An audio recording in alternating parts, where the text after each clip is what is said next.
Well, the Liberal Party have a women problem. It's most obvious when you look at the House of Representatives chamber. The 47th Parliament has a record number of women, but in the Liberal Party, just 9 of the 42 seats are held by women. That is the lowest number since 1993. There is no measure by which the Liberal Party has improved in 2022. This report shows it has significantly fewer female candidates at the last election, 31.62%. Only 21% of those candidates were successful. The party lost more incumbent women, 46%, than men, which is only 25%.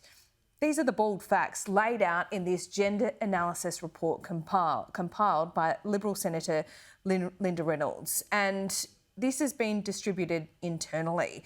What's more is these problems aren't new, but they have become significantly worse. And it's not like the Liberal Party were not aware. A report that the party commissioned and paid for in 2016 couldn't have been clearer. It noted in that report the lack of female candidates and representatives is a direct correlation, or has a direct correlation, with a declining female vote. That report said this trend represents a long-term existential challenge for the party, which it must proactively address in order to remain electorally relevant.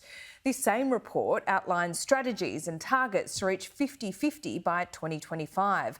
Some of those recommendations never were acted upon. They didn't get around to actually putting them in place, and here they are. They've gone backwards 30 years. And here's another stat that was shared with the Liberal Party room just a fortnight ago. 73% of female voters under the age of 34 in marginal seats preferenced Labor ahead of the Liberals. That is 73% of women under 34 preferred to vote for the Labor Party than the Liberal Party. Joining me live now is Liberal Senator Linda Reynolds, looking at that report that you compiled, Senator, and also some of the analysis that was presented to your party room. It is pretty grim reading. Would you agree? Absolutely, it is grim reading, and sadly you gave a very good summary of the statistics from the last election. And Laura, you're right, the Liberal Party does have a women's problem, and we've had it for a very long time. People don't realise or remember that for our first 50 years of our party's history, we were the party that the majority, over 50% of Australian women voted for. But that changed in 2001, and we've been progressively losing the women's vote to the point now where, as you've said, it's under 30%. And Laura, the Liberal Party, like any political party, exists to win elections and to govern. And it is really clear from those statistics that if we don't tackle this issue once and for all and really listen to women and understand why they have been progressively leaving the party, we cannot win again majority government. It is statistically impossible. This report that you compiled lays out the facts. It doesn't make any suggestions, or it doesn't go into kind of anything editorial. These are the numbers. You can't, I mean, the numbers just don't lie. Do you have any inkling, do you have any analysis here today on this program as to how it was allowed to get so bad? Well, Laura, this is not a problem that is just a problem for the Liberal Party. Centre-right parties globally, including the Conservative Party in the UK and the Republican Party in the United States, we all have very, very similar issues. And it derives, I believe, from ideology. So that centre-left parties like the Labor Party are parties of equality of outcome. So quotas ideologically fit very comfortably in that centre-left spectrum of the ideology. But Liberals, we believe in equality of opportunity. And so the concept of quotas really doesn't sit well. But the fact is that 3 elections ago, through the report you mentioned, the Liberal Party did adopt targets and a very comprehensive suite of actions to deliver those targets 3 elections ago. but we did it so quietly that no state or territory division of the Liberal Party has yet implemented those targets. So that would be a great place to start, is for our organisation to reform pre-selection, but also to implement those recommendations. Okay, so this is a 2016 report. It laid it all out. It described it as an existential crisis, essentially. And what you're telling me here today is 6 years later, these have not been implemented by any of the state or territory jurisdictions? Not yet, no, they haven't. But the good news in all of this is that the party is now having very welcome, overdue, but very welcome discussions on how to implement these recommendations. And also, leaders, Peter Dutton, Susan Lee, are all having these discussions now, which is the first step. For any change, you need to recognise that you have a problem and really work through then what we do about it. So while we've recognised we've got the problem and that we need to act, we now need to act. Okay, you mentioned quotas before. I understand their ideology. I understand that most Liberal Party members don't want to institute quotas, but there's a real disconnect between the Parliamentary Party, female voters, and what the branches decide. Wouldn't quotas circumvent perhaps some outdated views within the branches? Well, I've never been in favour of quotas, but I am now open to the concept of a temporary quota. And the reason I've not been a fan of quotas is if you have a look at the Labor Party, they implemented quotas 30 years ago, but they've become permanent because they haven't made the changes needed so that they can remove the quotas.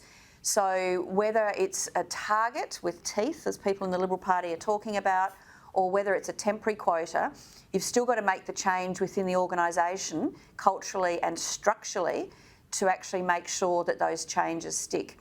And people in the Liberal Party quite rightly talk about merit, but the problem with merit is that everybody has to be pre-selected, man or woman, on the basis of their capability, their performance and their potential.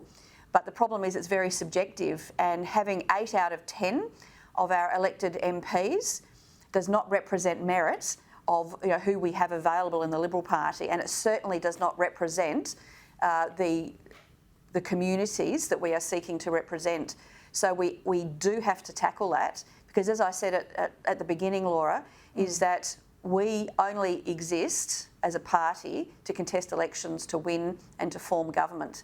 And without more women, and without listening to what women have been trying so hard to tell us over the last 20 years, we just simply cannot form government again in our own right. Well, we've seen evidence of that, and this evidence was presented to the party room around a fortnight ago. 73% of female voters under the age of 34 in marginal seats would rather have voted for the Labor Party than the Liberal Party in the preference system.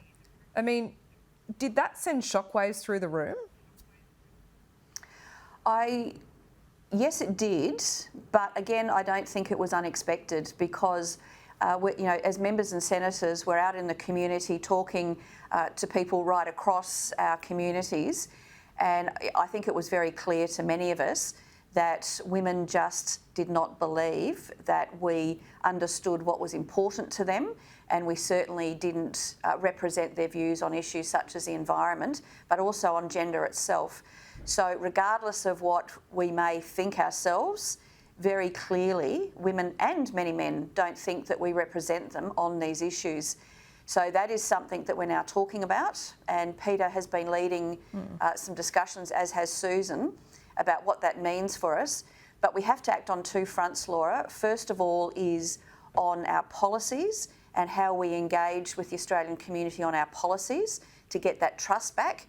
But that lay party of the organisation, we have to deal with the fact that we need to pre-select candidates who can win, and that has to include more women. Is it as basic as women wanting to vote for more women? Look, that proposition's been put to me, and I think intuitively that is the case, because you have a look at the 18 seats that the Liberal Party lost at the last election, 14 were won by women of many other colours of political party. So I think that could be right. But again, we have to listen more to women, Laura, and really hear what they've been trying to tell us since 2001, when women started to stop voting for us. Yep, it's good. And now, Linda, I just wanted to repeat that you have never been for quotas, but even you now think temporary quotas might be necessary. Do you think that's something others are open to? Well, I think we need to have the discussion, which is why I've provoked, in some ways, somewhat controversially within the party, the discussion. But the best place would Has be it been controversial, to actually implement the what you've it certainly has.